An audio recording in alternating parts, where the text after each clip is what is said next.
Muy buenos días y bienvenidos a Ampliación de Noticias. Son ya las 8:07 de la mañana. Hoy es jueves 3 de octubre y les damos así la bienvenida al programa. Fernando Caraballo y quien les habla, Mávila Huertas, estaremos con ustedes en las próximas 2 horas. El día de hoy, sin duda, habrá que abocarse o habrá que asistir al escenario de la noticia, que será el Congreso de la República, entre otros, donde se abordarán diversos proyectos de ley que se han presentado para luchar contra la inseguridad ciudadana. Es un pleno temático donde se tocará, por ejemplo, la ley de terrorismo urbano que se ha presentado. Son varios los proyectos que hay en el Congreso, además de un proyecto presentado por el Ejecutivo, y también nos interesaría conocer qué es lo que está ocurriendo con el pedido que se ha hecho desde varias orillas para que se reevalúe o se derogue la nueva ley contra el crimen organizado, una ley que se asocia al incremento de las extorsiones o que algunos consideran ha debilitado la lucha contra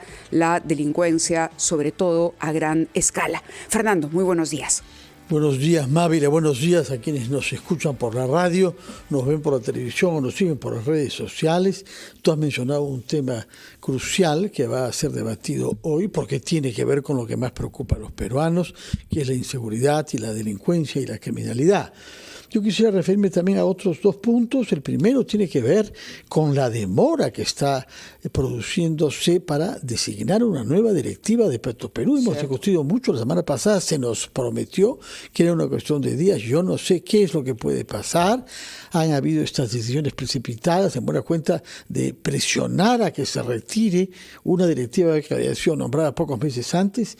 Y lo contrario ha sucedido el día de ayer con la SUNAT en Mávila, puesto que el señor Gerardo López, que había sido nombrado hace 7 meses en esta institución crucial, porque de ella depende la gestión de los impuestos que pagamos, sale y en su caso es reemplazado por Víctor Mejía, al cabo de 7 meses en sus funciones y en un momento en que, como sabemos, estamos ante una situación de déficit fiscal grave, porque durante 4 meses seguidos se ha acumulado 4% de déficit, muy lejos del tope fiscal que había fijado el propio gobierno. Ojalá que se tomen decisiones sensatas sobre esto. Sí, simplemente agregar a lo que decías, Fernando, que lo que comentaba el ministro de Economía el día de ayer con respecto a estos 2 temas, ¿no?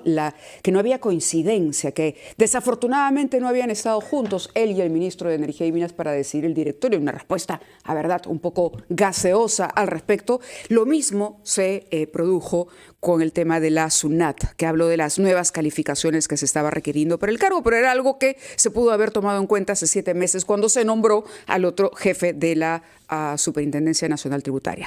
Muy bien, vamos a empezar el programa hablando con el doctor José Urquizo, profesor principal de Derecho Penal de la Universidad Nacional Mayor de San Marcos.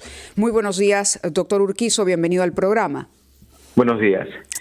La primera pregunta tiene que ver con lo que se discutirá el día de hoy en el Congreso y si es que el nuevo marco legal que se propone, siente usted, contribuirá de manera eficiente a la lucha contra la inseguridad, ya que hay muchísimo escepticismo al respecto. Bueno, eso tiene varias aristas. En primer lugar, el concepto de terrorismo es un concepto que está vinculado a un nomen juris, que a su vez quiere expresar que todos los actos delictivos, que pueden ser muchos, están orientados a cuestionar las bases y funcionamiento de un Estado determinado, en este caso el Estado de Derecho. Es el concepto inicial, ¿no? Antes de la existencia de la ley de terrorismo, lo único que nosotros teníamos, porque era lo que se percibía, por ejemplo, los homicidios, los asesinatos, ¿no? Las usurpaciones, etcétera, etcétera, hasta que se reconfiguró en la medida que se pudo percibir qué es verdaderamente lo que se debería proteger. Y en este caso lo que debería protegerse era pues un sistema, ¿no?, de Estado de Derecho, ¿no? Esa es la idea de terrorismo. Ahora, ¿ese terrorismo lo podemos trasladar al mundo urbano? Eso es bastante discutible, número 1. Número 2, hace más o menos unos 35 años atrás, ya los juristas se cuestionaban el hecho de que las decisiones políticas huían hacia el derecho penal, como si el derecho penal tuviera la capacidad realmente de resolver los problemas. Mágicamente. Los problemas, y eso no es así. Los problemas se resuelven de otra manera, se resuelven a través de los mecanismos adecuados, la inteligencia en la policía, el sistema no unificado. No tenemos un sistema unificado entre el trabajo entre la policía, el Ministerio Público, los jueces. Cada uno tiene un concepto de lo que es el delito, ¿no? Y aplican a través de su proceso de interpretación. Algunos no son estrictos, otros son muy flexibles y eso genera inseguridad jurídica. Con lo cual, pues, tenemos un problema de carácter institucional, ¿no? Y eso repercute el día a día. ¿Por qué? Porque este tipo de criminalidad, yo diría una criminalidad masiva, básicamente orientada, pues, no solamente al sicariato, sino a la extorsión. Y recordando que hace 30 años en las clases universitarias no se hablaba de sicariato porque no lo teníamos, ¿no? Pero ahora que lo tenemos, unido a la extorsión, se tiene que mirar, pues, esto, ¿no? De una manera absolutamente contundente, ¿no? Para obtener respuestas certeras y tener decisiones, pues, eficaces para que puedan funcionar dentro de nuestro sistema. Y no decir que con una norma legal se va a solucionar, porque eso no es así. Ahora, pero ¿podría una norma, ya desde el otro ángulo de la interpretación, entorpecer el trabajo? Y me refiero, por supuesto, a los cambios que se hicieron en el Código Penal para luchar contra el crimen organizado, que es la otra ley que se está pidiendo derogar. Es decir, no hablamos ya del proyecto de terrorismo urbano, sino de la otra ley, que es más, gremios de transportistas han dicho que exigen la derogación de esa norma, porque de lo contrario, ese será el motivo para convocar a un paro nacional. Me gustaría que también nos dé sus apreciaciones sobre esa otra norma. Fíjese, ¿cuál es el no solamente la naturaleza, sino el objeto de una norma? Que sea funcional. Y entonces, si nosotros creamos una serie de obstáculos para el funcionamiento, pues esto no va a prosperar. Y entonces todas las personas se dan cuenta. Entonces ahí viene la otra pregunta, ¿no? O sea, ¿qué cosa hay detrás? Dice que cuando uno está en una mesa de trabajo para crear una norma, el que la presenta, uno tiene que ver al otro lado y lo que hay debajo. Y lo que hay debajo parece ser que son intereses personalísimos.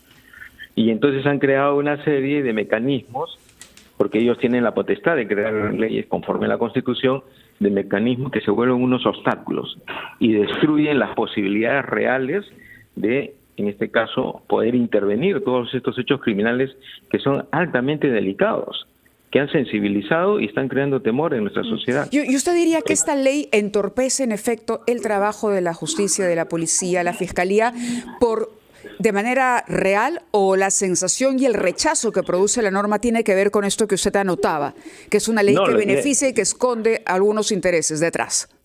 Sí, pues cuando uno esconde intereses detrás, lo que genera inmediatamente eso es un obstáculo, un mecanismo. Claro, es como poner la mano para que tú no pases. Ajá. Entonces lo vuelves ineficaz. Al volver ineficaz, eso tiene una respuesta, porque, por ejemplo, ya hemos visto cómo van las autoridades y le contestan, sí, no está el abogado, espere una hora. ¿Eso es posible en un sistema como el nuestro? En un sistema donde existe el concepto de seguridad en la Constitución, seguridad.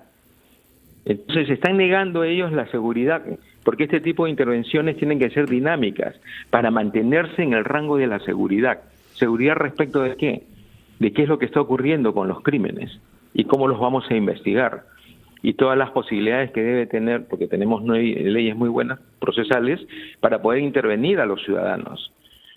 Entonces yo creo que sí, que esto es un obstáculo. Señor Urquizo, permítanos ir a una pausa, después de la cual quisiéramos que explicite un poco lo que usted ha dicho y a lo cual ya ha hecho referencia a Mávila Huerta respecto a los intereses personalísimos.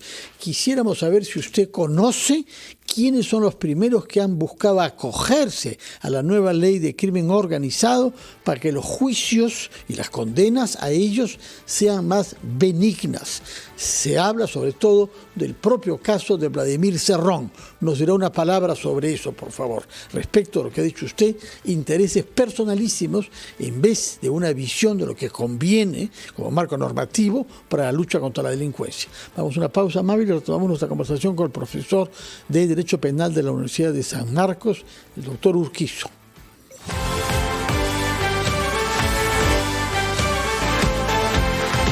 Son las 8:20, estamos conversando con el abogado penalista José Urquizo, que es profesor de la Universidad de San Marcos, y le habíamos preguntado ¿A qué se refirió cuando habló de motivaciones personalísimas para esta modificación de la ley del crimen organizado?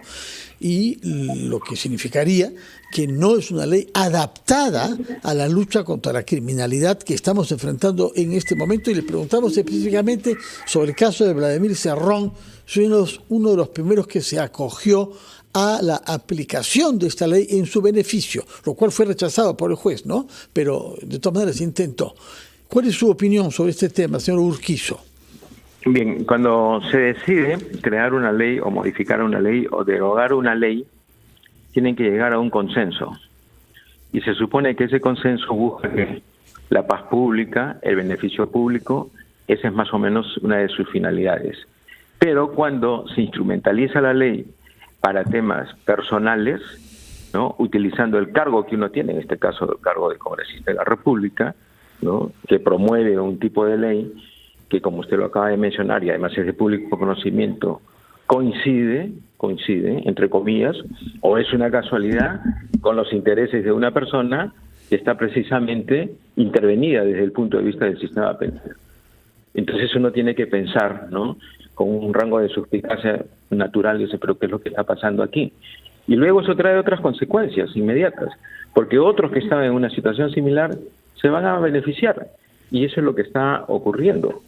Entonces, en ese sentido, es que uno dice, bueno, esto puede tener, ¿no?, unas características personalísimas, pese a que estamos hablando de una institución, porque ellos son los que controlan el sentido y el contenido de las normas que luego van a ser parte del orden público. Uh-huh. Un tema que se ha discutido mucho en los últimos tiempos es si el Código Procesal Penal vigente, el nuevo código, es o no demasiado garantista y en ese sentido perjudica la eficacia de la acción policial. Su opinión sobre este tema. Fíjese, el concepto de que es garantista, en realidad, puede tener más de una respuesta. Pero ¿quiénes son los que le van a dar un sentido? Es a través de la interpretación, y esos son los jueces, ¿no? Porque los jueces, por ejemplo, tienen la potestad de aceptar o rechazar peticiones del Ministerio Público si esto no dice en relación, no se condicen con lo que señalan las normas, porque las normas son bastante expresas, sobre todo en el tema procesal. Y entonces sí, los jueces tienen esa capacidad, no solamente aquí, en casi todas partes del mundo, porque las leyes muchas veces no son completas, no son muy claras, ¿no? Pese a que la Constitución habla de expreso y inequívoco, generalmente eso no ocurre, y entonces en manos de los jueces están estos procesos de intervención. Uh-huh. Eso no quiere decir, pues, ¿no?, que se sobreproteja, ¿no? Eso quiere decir simplemente que se racionalice el tipo de interpretación para que las personas se puedan defender, que tengan todas las posibilidades de ejercer este mecanismo de carácter probatorio, que puedan declarar su inocencia, que tienen incluso derecho al silencio, que no es igual al derecho a mentir, porque eso no está protegido por la Constitución. Y ese tipo de cosas es lo que se puede y se debe además actualizar, ¿no? Ahora, si nosotros hemos reconocido en la Constitución, fíjense, la Constitución parte de un concepto de la dignidad de la persona, eso afecta a todas las facetas, y una de las facetas es cuando uno es intervenido por el sistema penal. Y el sistema penal, pues uno le tiene que responder al sistema penal, ¿no?, que además no es nada oculto, es absolutamente conocido, porque mientras vivimos en sociedad, todos sabemos que existen reglas y normas de comportamiento. Entonces, los jueces son los que le van a dar, ¿no?, finalmente, a través de una interpretación, los alcances y los ámbitos de la ley. Eso se puede entender como garantista, pero también garantista para la posición de la justicia. Muy bien, doctor Urquizo, abogado penalista. Quizá, si robo tiempo, una última pregunta. ¿Qué piensa usted sobre el debate que ha habido sobre la relación entre el rol de la policía y el de la fiscalía? Y una vez más esto remite al nuevo Código Procesal Penal, puesto que quienes han querido cambiar la normativa sostienen que se ha devuelto a la policía el rol que ella siempre tuvo en la investigación y que le había sido quitado en beneficio de la fiscalía. Bueno, yo no estoy tan seguro que se le haya quitado, porque el que finalmente tiene que tipificar, es decir si esa conducta se ajusta a las normas penales, es el Ministerio Público. Pero eso pone en evidencia la crisis entre las instituciones, porque más de 20 años tienen los fiscales con este tipo de normas y no han podido volver algo sólido. Todo lo contrario, se ha vuelto gaseoso. Y entonces, cuando se vuelve algo gaseoso, comienzan a tomarse este tipo de decisiones normativas. Entonces, yo creo que es necesario que cada uno redefina su competencia con cuestiones de seguridad jurídica, porque el ciudadano no puede estar pues a expensas, por un lado lo que diga la policía o por otro lado lo que diga el Ministerio Público. Claro. ¿No? Entonces, ese es el punto. Si ellos no tienen una capacidad de crear unidad, el único perjudicado es el ciudadano, y eso no está bien. Sí, además un cambio de reglas cada cierto tiempo, ¿no? Efectivamente, pues son reactivos, se comienzan a convertir en reactivos. De acuerdo, doctor. Y al final destrozan el sistema, lo desconfiguran. Muy bien, muchas gracias por sus respuestas, doctor Urquizo. Recuerdo que es profesor de Derecho Penal en la Universidad Nacional Mayor de San Marcos. Ávila, Muchísimas gracias. Muy buenos días, doctor Urquizo.